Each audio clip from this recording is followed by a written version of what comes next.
ಅನರ್ಹ ಪಿಂಚಣಿದಾರರ ಪತ್ತೆಗೆ ರಾಜ್ಯ ಸರ್ಕಾರ ಮುಂದಾಗಿದೆ. ಅನರ್ಹತೆ ಕಂಡು ಬಂದಲ್ಲಿ ಪಿಂಚಣಿಗಳಿಗೆ ಬೀಳಲಿದೆ ಬ್ರೇಕ್. ಇನ್ನು ಬೆಂಗಳೂರಿನಲ್ಲಿ ನಡೆದಂತಹ ಈ ಖಾತಾ ಮೇಳಕ್ಕೆ ಸಖತ್ ರೆಸ್ಪಾನ್ಸ್ ಸಿಕ್ಕಿದೆ. ಒಂದೇ ವೇದಿಕೆಯಲ್ಲಿ ಕಾಣಿಸಿಕೊಂಡಿದ್ದಾರೆ. ಪರಸ್ಪರ ಮಾತನಾಡಿಲ್ಲ ಜಾರಕಿಹೊಳಿ ಬ್ರದರ್ಸ್. ಜೊತೆಗೆ ಹುಲಿಗಳ ಸಾವಿಗೆ ಡಿಸಿಎಫ್ ನಿರ್ಲಕ್ಷ್ಯವೇ ಕಾರಣ ಅನ್ನುವಂತಹ ವಿಚಾರ ಮುನ್ನೆಲೆಗೆ ಬರ್ತಾ ಇದೆ. ಈ ಎಲ್ಲ ಸುದ್ದಿಗಳ ಕಂಪ್ಲೀಟ್ ಡೀಟೇಲ್ಸ್ ಕರ್ನಾಟಕ ಟಾಪ್ 20ಯಲ್ಲಿ. ಸೆಪ್ಟೆಂಬರ್ನಲ್ಲಿ ಕ್ರಾಂತಿ ಆಗಲಿದೆ ಎಂಬ ರಾಜಣ್ಣ ಹೇಳಿಕೆ ಸಂಬಂಧ ವಿಪಕ್ಷ ನಾಯಕ ಆರ್ ಅಶೋಕ್ ಮಾತನಾಡಿ, ರಾಜಣ್ಣ ಹೇಳುವ ಮೊದಲೇ ನಾನು ಹೇಳಿದ್ದೆ ಅಕ್ಟೋಬರಲ್ಲಿ ಕ್ರಾಂತಿ ಆಗುತ್ತೆ ಅಂತ. ಈಗ ಕಾಂಗ್ರೆಸ್ನವರು ಪೀಠಿಕೆ ಶುರು ಮಾಡಿದ್ದಾರೆ ಅಂತ ಹೇಳಿದರು. ಬೆಂಗಳೂರಿನಲ್ಲಿ ಮಾತನಾಡಿದ ಆರ್ ಅಶೋಕ್, ಕಾಂಗ್ರೆಸ್ ಒಳಗೆ ಕ್ಷಿಪ್ರ ಕ್ರಾಂತಿ ಆಗೋದು ಶತಸಿದ್ಧ ಅಂತ ಹೇಳಿದರು. ಡಿಕೆಶಿ ಜ್ಯೋತಿಷಿ ಹೇಳಿಕೆಗೆ ಟಾಂಗ್ ನೀಡಿದ ಆರ್ ಅಶೋಕ್, ಡಿಕೆಶಿಗೆ ಅಧಿಕಾರ ಹಾಗೆ ಸಿಗೋದಿಲ್ಲ, ನೀನು ಒದ್ದು ಅಧಿಕಾರ ಕಿತ್ಕೊಳ್ಬೇಕು ಅಂತ ಮೊದಲೇ ಹೇಳಿದ್ದೀನಿ. ಡಿಕೆಶಿಗೆ ನ್ಯಾಚುರಲ್ ಯೋಗ ಇಲ್ಲ, ಸಿಸೇರಿಯನ್ನೇ ಆಗಬೇಕು ಅಂತ ಲೇವಡಿ ಮಾಡಿದರು. ಇತ್ತ ಕೇಂದ್ರ ಸಚಿವ ವಿ ಸೋಮಣ್ಣ ಮಾತನಾಡಿ, ಸೆಪ್ಟೆಂಬರ್ನಲ್ಲಿ ರಾಜಕೀಯ ಕ್ರಾಂತಿ ಆಗುತ್ತೋ ಮತ್ತೊಂದೋ ಮಗದೊಂದೋ ಆಗುತ್ತೋ ಗೊತ್ತಿಲ್ಲ, ಆದರೆ ಕಾಂಗ್ರೆಸ್ನವರು ಹೆಂಗೆ ನಡ್ಕೊಳ್ತಿದ್ದಾರೆ ಅಂತ ನೀವೇ ನೋಡ್ತಾ ಇದ್ದೀರಾ. ನಮ್ಮ ಪಕ್ಷದಲ್ಲಿ ಯಾವುದೇ ರೀತಿಯ ಕ್ರಾಂತಿ ಇಲ್ಲ ಅಂತ ಹೇಳಿದರು.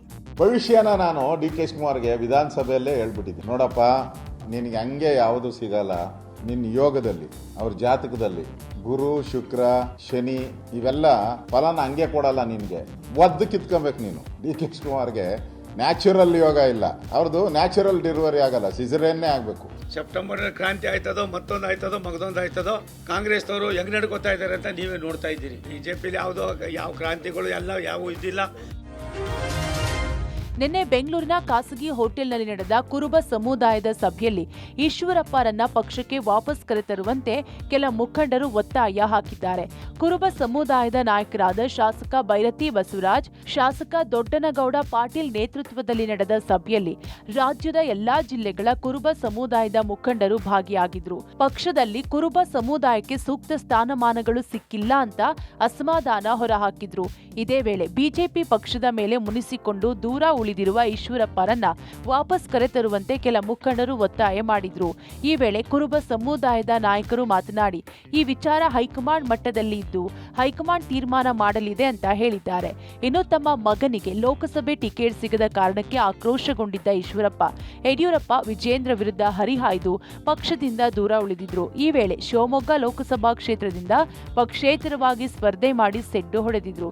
ಚುನಾವಣೆಯಲ್ಲಿ ಬಿವೈ ರಾಘವೇಂದ್ರ ವಿರುದ್ಧ ಪರಾಭವಗೊಂಡ ಈಶ್ವರಪ್ಪ ಪಕ್ಷದಿಂದ ದೂರ ಉಳಿದಿದ್ರು. ಇದೀಗ ಬಿಜೆಪಿಯಲ್ಲಿ ಈಶ್ವರಪ್ಪ ಕೊರತೆ ಕಾಡುತ್ತಿದ್ದು ಅವರನ್ನ ಪಕ್ಷಕ್ಕೆ ವಾಪಸ್ ಕರೆಸುವಂತೆ ಕುರುಬ ಸಮುದಾಯದ ಬಿಜೆಪಿ ಮುಖಂಡರು ಒತ್ತಾಯಿಸಿದ್ದಾರೆ.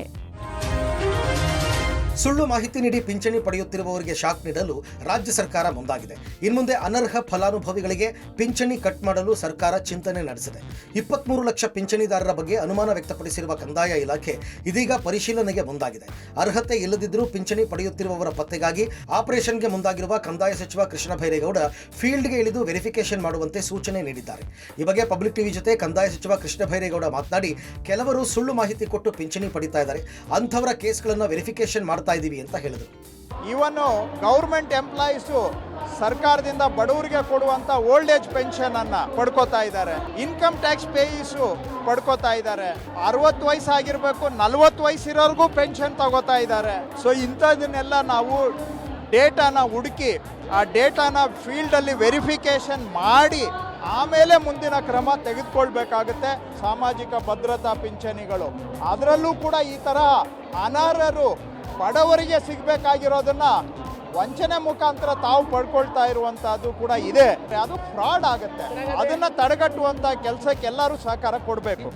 ಈ ಪೆನ್ಷನ್ಗೆ ಸುಮಾರು ಒಂದು 10ರಿಂದ 11-12 ಸಾವಿರ ಕೋಟಿ ಕೊಡಬೇಕಾಗ್ತದೆ. ಅದರಿಂದ ಎಲ್ಲೆಲ್ಲಿ ಡಿಸ್ಕೌಂಟ್ ಆಗುತ್ತೋ, ಯಾಕಂದ್ರೆ 5 ಗ್ಯಾರಂಟಿ ಸ್ಟಾಪ್ ಮಾಡೋಕ್ಕೆ ಅವ್ರ ಕೈಲಿ ಸಾಧ್ಯ ಆಗ್ತಾ ಇಲ್ಲ. ಯಾಕಂದ್ರೆ ಕಾಂಗ್ರೆಸ್ಸಿನ ಹೈಕಮಾಂಡ್ ಬಿಡ್ತಾ ಇಲ್ಲ ಅವ್ರನ್ನ. ಅದಕ್ಕೆ ರೇಷನ್ ಕಾರ್ಡಲ್ಲೂ ಕಟ್ ಮಾಡ್ತಾರೆ, ನಿಮ್ಮ ಪೆನ್ಷನ್ನಲ್ಲೂ ಕಟ್ ಮಾಡ್ತಾರೆ.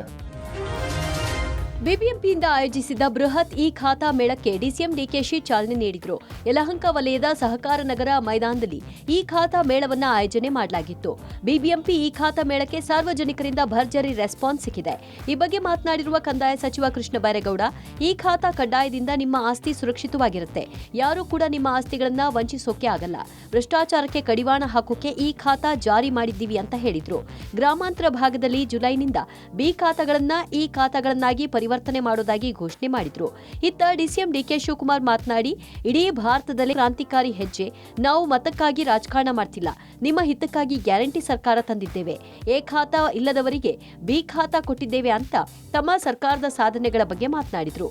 ಈ ಖಾತಾ ಮಾಡಿಸ್ಕೊಳ್ಳಿಕ್ಕೆ ಅನುಕೂಲ ಆಗಲಿ ಅಂತೇಳಿ ಒಂದು ಬೃಹತ್ ಆನ್ ದ ಸ್ಪಾಟ್ ಈ ಖಾತಾ ಮೇಳವನ್ನು ಆಯೋಜನೆ ಮಾಡಿದ್ದೇವೆ. ಸೊ ಆದಷ್ಟು ಎಲ್ಲರಿಗೂ ಇವತ್ತು ಇಲ್ಲೇ ಈ ಖಾತಾ ಮಾಡಿಕೊಡುವಂಥ ಪ್ರಯತ್ನವನ್ನು ದೊಡ್ಡ ಬೃಹತ್ ಕ್ಯಾಂಪನ್ನು ಮಾಡ್ತಾ ಇದ್ದೇವೆ. ನಾವು ಎಂದಿಗೂ ಮತಕ್ಕೋಸ್ಕರ ನಾವು ರಾಜಕಾರಣ ಮಾಡ್ತಾ ಇಲ್ಲ.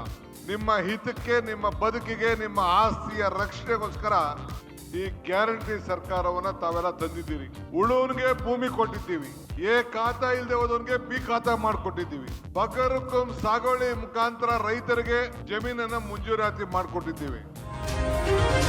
ಬಹುದಿನಗಳ ಬಳಿಕ ಜಾರಕಿಹೊಳಿ ಬ್ರದರ್ಸ್ ಒಂದೇ ವೇದಿಕೆಯಲ್ಲಿ ಕಾಣಿಸಿಕೊಂಡಿದ್ದಾರೆ. ಗೋಕಾಕ್ ಲಕ್ಷ್ಮೀದೇವಿ ಜಾತ್ರಾ ಮಹೋತ್ಸವದ ನಿಮಿತ್ತ ಗೋಕಾಕ್ ನಗರದ ಲಕ್ಷ್ಮೀ ಭವನದಲ್ಲಿ ಏರ್ಪಡಿಸಲಾಗಿದ್ದ ಪೂರ್ವಭಾವಿ ಸಭೆಯಲ್ಲಿ ಸಚಿವ ಸತೀಶ್ ಜಾರಕಿಹೊಳಿ ಹಾಗೂ ಬಿಜೆಪಿ ಶಾಸಕ ರಮೇಶ್ ಜಾರಕಿಹೊಳಿ ಒಂದೇ ವೇದಿಕೆಯಲ್ಲಿ ಕಾಣಿಸಿಕೊಂಡಿದ್ದಾರೆ. ರಾಜಕೀಯ ಭಿನ್ನಾಭಿಪ್ರಾಯದಿಂದ ಈವರೆಗೂ ಇಬ್ಬರು ಎಲ್ಲೂ ಒಟ್ಟಿಗೆ ಕಾಣಿಸಿಕೊಂಡಿರಲಿಲ್ಲ. ಗ್ರಾಮ ದೇವತೆ ಜಾತ್ರೆ ನಿಮಿತ್ತ ಒಂದೇ ಕಡೆ ಸೇರಿದ ಉಭಯ ನಾಯಕರು ಜಾತ್ರೋತ್ಸವದ ಆಯೋಜನೆ ಕುರಿತು ಅಧಿಕಾರಿಗಳು ಸಾರ್ವಜನಿಕರ ಜೊತೆ ಸಭೆ ನಡೆಸಿದರೆ ಹೊರತು ಇಬ್ಬರು ಮುಖಕ್ಕೆ ಮುಖ ಕೊಟ್ಟು ಮಾತ್ರ ಮಾತನಾಡದಿರುವುದು ಕುತೂಹಲಕ್ಕೆ ಕಾರಣವಾಗಿತ್ತು. 5 ಹುಲಿಗಳ ಹತ್ಯಾಕಾಂಡಕ್ಕೆ ಮಲೆಮಹದೇಶ್ವರ ವನ್ಯಧಾಮದ ಡಿಸಿಎಫ್ ಚಕ್ರಪಾಣಿ ಅವರ ಕಾರ್ಯವೈಖರಿ ಹಾಗೂ ಎಡವಟ್ಟುಗಳೇ ಕಾರಣ ಅಂತ ಸಾಲು ಆರೋಪ ಕೇಳಿ ಬಂದಿವೆ. ಕೆಳಹಂತದ ಅಧಿಕಾರಿಗಳು, ವಾಚರ್, ಕಾಡಂಚಿನ ಜನರನ್ನ ವಿಶ್ವಾಸಕ್ಕೆ ಪಡೆಯುವಲ್ಲಿ ವಿಫಲವಾಗಿದ್ದ ಚಕ್ರಪಾಣಿ ಅರಣ್ಯ ಸಿಬ್ಬಂದಿಗೆ ಕೆಲಸದ ವಿಚಾರವಾಗಿ ಸುಮ್ಮನೆ ಕಿರುಕುಳ ನೀಡ್ತಾ ಇದ್ರು ಎನ್ನಲಾಗಿದೆ. ದಿನಗೂಲಿ ನೌಕರರ ಪ್ರತಿಭಟನೆ ವೇಳೆ ಕಷ್ಟ ಆಲಿಸದೆ ಬೆಂಗಳೂರು ಸೇರಿಕೊಂಡಿದ್ರು ಎನ್ನೋ ಆರೋಪ ಕೇಳಿ ಬಂದಿದೆ. ಚಕ್ರಪಾಣಿಯ ಈ ವರ್ತನೆಯಿಂದ ಬೇಸತ್ತಿದ್ದ ಎಸಿಎಫ್ ಮತ್ತು ಆರ್ಎಫ್ಒಗಳು ತಮ್ಮ ವರ್ಗಾವಣೆಗೆ ಆಗ್ರಹಿಸಿದ್ರು ಎನ್ನಲಾಗಿದೆ. ಇನ್ನು ಮಲೆಮಹದೇಶ್ವರ ವನ್ಯಧಾಮದ ಡಿಸಿಎಫ್ ಚಕ್ರಪಾಣಿ ವಿರುದ್ಧ ರೈತರು ತಮ್ಮ ಆಕ್ರೋಶ ಹೊರಹಾಕಿದ್ದು, ಬೆಳೆ ಹಾನಿಯಾದ್ರೆ ಅಥವಾ ವನ್ಯಪ್ರಾಣಿಗಳು ಜನ ಜಾನುವಾರು ಮೇಲೆ ದಾಳಿ ಮಾಡಿದ್ರೆ ಕರೆ ಸ್ವೀಕರಿಸುತ್ತಿರಲಿಲ್ಲ. ಇವರ ವೈಫಲ್ಯಗಳು ಒಂದೆರಡಲ್ಲ ಅಂತ ಅನ್ನದಾತರು ಆಕ್ರೋಶ ವ್ಯಕ್ತಪಡಿಸಿದ್ದಾರೆ. ಇದಕ್ಕೆಲ್ಲ ಕಾರಣ ಏನು ಅಂತ ಮೇಲ್ನೋಟಕ್ಕೆ ನಾವು ನೋಡಿದಾಗ ಇದಕ್ಕೆ ಮೇಲಧಿಕಾರಿಗಳು ಕೂಡ ಕಾರಣ ಏನಂದ್ರೆ ಅವರು ಹುಲಿನೇ ಇರ್ಬೋದು, ಕಾಡಲ್ಲಿ ಯಾವುದೇ ಪ್ರಾಣಿಗಳು ಇರ್ಬೋದು, ಮರ ಗಿಡ ಇರ್ಬೋದು, ಇದುವರೆಗೆ ನಮಗೆ ರಕ್ಷಣೆ ಮಾಡ್ಕೊಂಡ್ ಬಂದಿರತಕ್ಕಂಥದ್ದು ನಮ್ಮ ಜನಗಳೇ ರಕ್ಷಣೆ ಮಾಡ್ಕೊಂಡ್ ಬಂದಿರತಕ್ಕಂಥದ್ದು ಹೊರತು ಅರಣ್ಯದವರು ಏನು ರಕ್ಷಣೆ ಮಾಡ್ಕೊಂಡ್ ಬಂದಿಲ್ಲ. ಅದು ಇತ್ತೀಚಿನ ದಿನಗಳಲ್ಲಿ ಹೊಸದಾಗಿ ಬಂದಂತ ಮೇಲಧಿಕಾರಿ ಎಲ್ಲ ರೈತರ ಜೊತೆ ವಿರೋಧ ಕಟ್ಕೊಳ್ತಕ್ಕಂಥದ್ದು, ಎಲ್ಲ ರೈತರ ಭಾವನೆಗೆ ವಿರುದ್ಧವಾಗಿ ನಡ್ಕೊಳ್ತಕ್ಕಂಥದ್ದು.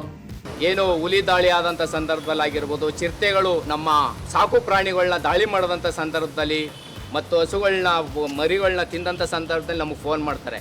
ನಾವು ಫೋನ್ ಮಾಡಿದ್ರೆ ಅವ್ರು ತೆಗಿತಾ ಇಲ್ಲ, ಸಾಮಾನ್ಯ ರೈತರು ಫೋನ್ ಮಾಡಿದ್ರೆ ತೆಗಿತಾರ. ಪರಪ್ಪನ ಅಗ್ರಹಾರ ಜೈಲು ಸೇರಿರುವ ನಟಿ ರನ್ಯಾ ರಾವ್ಗೆ ಸಹ ಕೈದಿಗಳ ಕಾಟ ಹೆಚ್ಚಾಗಿದೆಯಂತೆ. ಈ ಕಾರಣಕ್ಕೆ ಬ್ಯಾರಕ್ ಬದಲಿಸುವಂತೆ ಜೈಲು ಸಿಬ್ಬಂದಿ ಬಳಿ ಮನವಿ ಮಾಡಿದ್ದಾರೆ ಎನ್ನಲಾಗಿದೆ. ಗೋಲ್ಡ್ ಸ್ಮಗ್ಲಿಂಗ್ ಕೇಸಲ್ಲಿ ಜೈಲು ಸೇರಿರುವ ನಟಿ ರನ್ಯಾ ರಾವ್ಗೆ ಜೈಲಿನಲ್ಲಿ ಒಂದಿಲ್ಲೊಂದು ಸಮಸ್ಯೆ ಎದುರಾಗ್ತಿದೆಯಂತೆ. ಮೊದಲು ಜೈಲಿನ ಊಟ ಸೆಟ್ ಆಗದೆ ಪರದಾಡಿದ್ರು. ಆ ನಂತರ ದಿನ ಕಳೆದಂತೆ ಜೈಲಿನ ವಾತಾವರಣಕ್ಕೆ ಒಗ್ಗಿಕೊಂಡಿದ್ರು. ಎಲ್ಲ ಸರಿ ಹೋಯ್ತು ಅನ್ನುವಷ್ಟರಲ್ಲಿ ರನ್ಯಾಗೆ ಸಹ ಮಹಿಳಾ ಕೈದಿಗಳ ಕಾಟ ಶುರುವಾಗಿದೆಯಂತೆ. ಚಿನ್ನದ ಕಳ್ಳಿ, ಏನ್ ಸಮಾಚಾರ, ಹೇಗಿದೆ ಜೈಲು ಅಂತ ಹೀಯಾಳಿಸಿ ಮಾತನಾಡ್ತಿದ್ದಾರಂತೆ. ಇದರಿಂದ ನೊಂದ ನಟಿ ರನ್ಯಾ ರಾವ್ ಜೈಲಿನ ಸಿಬ್ಬಂದಿ ಬಳಿ ಬೇರೊಂದು ಬ್ಯಾರಕ್ಗೆ ಶಿಫ್ಟ್ ಮಾಡಿ ಅಂತ ಮನವಿ ಮಾಡಿದ್ದಾಳಂತೆ. ರನ್ಯಾ ರಾವ್ ಮನವಿಗೆ ಸ್ಪಂದಿಸಿದ ಅಧಿಕಾರಿಗಳು ಬೇರೊಂದು ಬ್ಯಾರಕ್ಗೆ ಶಿಫ್ಟ್ ಮಾಡಲು ಸಿದ್ಧತೆ ನಡೆಸಿದ್ದಾರೆ ಎನ್ನಲಾಗಿದೆ. ಕೈಯಲ್ಲಿ ಕೊಡಲಿ ಹಿಡಿದು ವಿಚಿತ್ರ ವೇಷ ತೊಟ್ಟು ಅಪರಿಚಿತ ವ್ಯಕ್ತಿ ಅಡ್ಡಾಡಿದ ಘಟನೆ ಬೆಂಗಳೂರಿನ HSR ಲೇಔಟ್ನಲ್ಲಿ ನಡೆದಿದೆ. ನಿನ್ನೆ ಮಧ್ಯಾಹ್ನ 3 ಗಂಟೆ ಸುಮಾರಿಗೆ ಈ ಘಟನೆ ನಡೆದಿದ್ದು ಜನಾತಂಕಕ್ಕೆ ಕಾರಣವಾಗಿದೆ. HSR ಲೇಔಟ್ CPWD ಕ್ವಾರ್ಟರ್ಸ್ ಬಳಿ ವ್ಯಕ್ತಿಯೋರ್ವ ಕಪ್ಪು ಬಣ್ಣ ಬಟ್ಟೆ ತೊಟ್ಟು ತಲೆಗೆ ಕಪ್ಪು ಬಣ್ಣದ ಟೋಪಿ ಹಾಕಿಕೊಂಡು ಎಡಗೈಯಲ್ಲಿ ಬ್ಯಾಗ್, ಬಲಗೈಯಲ್ಲಿ ಕೊಡಲಿ ಹಿಡಿದು ನಡೆದುಕೊಂಡು ಹೋಗಿದ್ದಾನೆ. ಆತನ ವೇಷಭೂಷಣಕ್ಕೆ ಬೆಚ್ಚಿಬಿದ್ದ ಜನರು ತಮ್ಮ ಮೊಬೈಲ್ನಲ್ಲಿ ಆತನ ವೇಷಭೂಷಣವನ್ನ ಸೆರೆ ಹಿಡಿದಿದ್ದಾರೆ. ಈ ವಿಡಿಯೋವನ್ನ ಸಾಮಾಜಿಕ ಜಾಲತಾಣದಲ್ಲಿ ಪೋಸ್ಟ್ ಮಾಡಲಾಗಿದ್ದು ಸಖತ್ ವೈರಲ್ ಆಗಿದೆ. ವಿಡಿಯೋ ವೈರಲ್ ಆಗ್ತಿದ್ದಂತೆ ಎಚ್ಚೆತ್ತ HSR ಪೊಲೀಸರು ಅಪರಿಚಿತ ವ್ಯಕ್ತಿಯ ಪತ್ತೆಗೆ ಮುಂದಾಗಿದ್ದಾರೆ.